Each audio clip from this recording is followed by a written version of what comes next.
غزہ کے لیے دعاؤں کا وقت ختم ہو چکا، اب اپنی بے حسی پر استغفار کا اہتمام کیجئے۔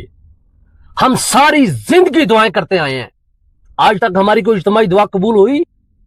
ہم نے کشمیر کے لیے دعا کی، عراق کے لیے دعا کی، شام کے لیے دعا کی، افغانستان کے لیے دعا کی، برما اور روہنگیا کے لیے دعا کی، پاکستان کے لیے دعا کی، آج تک ہماری کوئی ایک بھی دعا ہے جو قبول ہوئی ہو؟ کبھی نہیں نا۔ قیامت تک ہماری دعا قبول نہیں ہوگی۔ اس کی وجہ صرف اور صرف یہ ہے کہ ہم دعا تو کرتے ہیں مگر ہمارا عمل جو ہے وہ دعا سے مختلف ہوتا ہے۔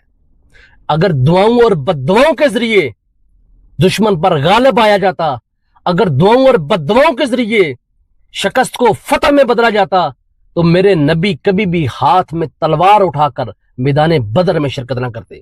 ان سے زیادہ کس کی دعائیں قبول ہو سکتی تھیں؟ ان سے زیادہ دعائیں مانگنے والا کون تھا؟ دعا جو ہے یہ ایک آخری آپشن ہوتا ہے۔ جب آپ تیر، تلوار، گھوڑا، نیزہ لے کے میدان میں نکل جائیں، اس کے بعد اللہ سے دعا کریں کہ اللہ میرے پاس جو کچھ تھا میں وہ لے کے میدان میں نکل آیا ہوں، اب مجھے فتح و کامیابی سے ہمکنار کرنا تیری ذمہ داری ہے۔ غزہ کے اندر جو کچھ ہو رہا ہے میرے نزدیک وہ بھی اتنا افسوسناک نہیں ہے، میرے نزدیک وہ بھی اتنا بڑا سانحہ نہیں ہے جتنا بڑا سانحہ بشمول پاکستان تمام اسلامی ممالک کی خاموشی، بے حسی اور بے بسی ہے۔ ہمارے ہاں اب ایک نیا طبقہ جنم لے رہا ہے اور اس طبقے کی جانب سے باقاعدہ بیانیہ تشکیل دیا جا رہا ہے۔ وہ بیانیہ کیا ہے کہ ہم نے کوئی دنیا بھر کے مظلوم مسلمانوں کا ٹھیکے لے رکھا ہے۔ میں کہوں گا بالکل ہم نے دنیا بھر کے مظلوم مسلمانوں کا ٹھیکہ لے رکھا ہے، کیونکہ ہم اسلام کے ٹھیکیدار ہیں۔ ہم نے کیوں آپ نے اس ملک کو اسلامی جمہوریہ پاکستان کا نام دیا؟ کیوں آپ نے یہ ملک اسلام کے نام پر بنایا؟ کیوں آپ نے یہ نوٹکی کی؟ کیوں آپ نے یہ ملک بناتے وقت اس کو مذہب کا ٹچ دیا؟ کیوں آپ نے اس کو اسلام کا ٹچ دیا؟ 1998 کے اندر جب پاکستان نے چاگی میں ایٹمی دھماکے کیے تو فلسطین کے اندر ہماری ان ماؤں، ہماری ان بیٹیوں، ہماری ان بہنوں، ہمارے ان بزرگوں کی آنکھوں میں خوشی کے لہو ٹپکے کہ اب دنیا کی کوئی طاقت ہماری طرف میلی آنکھ سے نہیں دیکھے گی، کیونکہ ہمارے برادر اسلامی ملک کے پاس اب ایٹمی طاقت آ چکی ہے، ہمارے برادر اسلامی ملک کے پاس اب ایٹمی قوت آ چکی ہے۔ لیکن میں سوچتا ہوں ہم نے کس قدر بے حس اور بے شرم قوم ہے کہ ہم نے کس قدر اس قوم کی جو ہے اس کا بھرم توڑا، ہم نے کس قدر اس قوم کی خواہشات کا قتل کیا۔ اور دوسرے نمبر پہ یاد رکھو، جو لوگ یہ کہتے ہیں کہ ہم نے پوری دنیا کے مسلمانوں کا ٹھیکہ لے رکھا ہے، میں نے کہوں گا یہ ٹھیکہ ہمیں 800 سے 1400 سال پہلے مل گیا تھا، جب نبی کریم صلی اللہ علیہ وسلم نے فرمایا تھا المسلم کا جسد واحد، پوری دنیا کے مسلمان ایک جسم کی مانند ہیں۔ جیسے جسم کے کسی حصے میں کوئی کانٹا چبھے تو پورا جسم اس کی شدت محسوس کرتا ہے، اس کا درد محسوس کرتا ہے، ایسے پوری دنیا کے مسلمان ایک جسم کی مانند ہیں۔ جب جسم کے کسی ایک حصے کو اذیت پہنچے گی تو پورے جسم کو اس کی درد محسوس کرنی چاہیے۔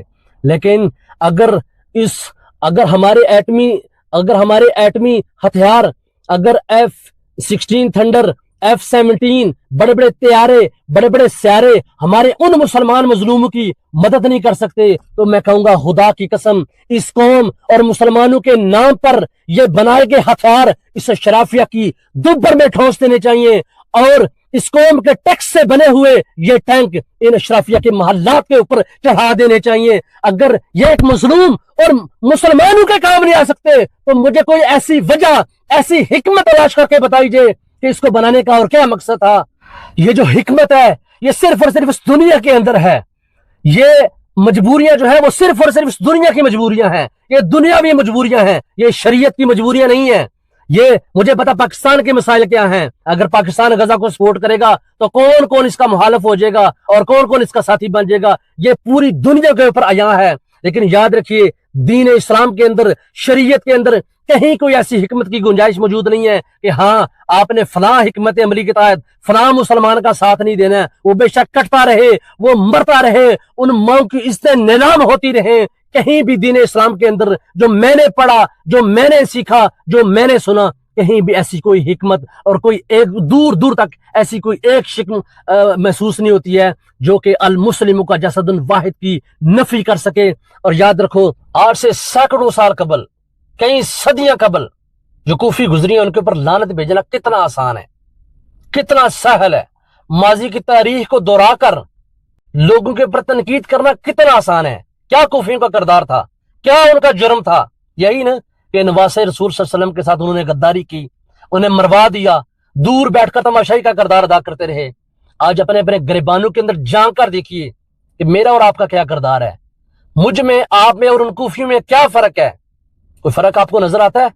کسی ایک یاد رکھ لو کہ کوفی کسی جگہ یا کسی نسل کا نام نہیں، بلکہ بے حسی، بے شرمی اور بے غیرتی کی کفیت کا نام ہے۔ اور وہ لوگ جو آج سے 2-3 سال قبل تک بات بات پہ سڑکوں پہ نکل آتے تھے، یہ کر دو، وہ کر دو، فلاں کو ملک سے نکال دو، فلاں کو بلا لو، کہاں آج وہ لوگ مر کھپ گئے ہیں؟ کیونکہ اس دنیا کائنات کے اندر انسانی جان کی حرمت سے بڑھ کر کوئی دنیا کی چیز نہیں ہے۔ کہاں چلے گئے آج وہ لوگ؟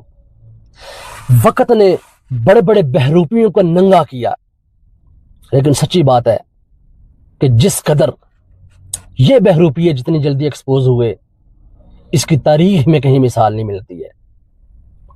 میں نہیں کہتا کہ آپ ضروری کسی کے اوپر ایٹم بم بھی چلائیں، کوئی OIC کا اجلاس، کوئی اقوام متحدہ کا اجلاس، کوئی اسلامی ممالک کا اجلاس، کوئی منت، کوئی ترلا جس میں بحثیت قوم اور بحثیت پاکستان، بحثیت مسلمان کم از کم روزے محشر ہم اللہ کو یہ تو دکھا سکیں کہ یہ آگ بے شک ہم سے بجھ نہ سکی، لیکن ہم کم از کم اسے سیکنے والوں میں بھی شامل نہ تھے۔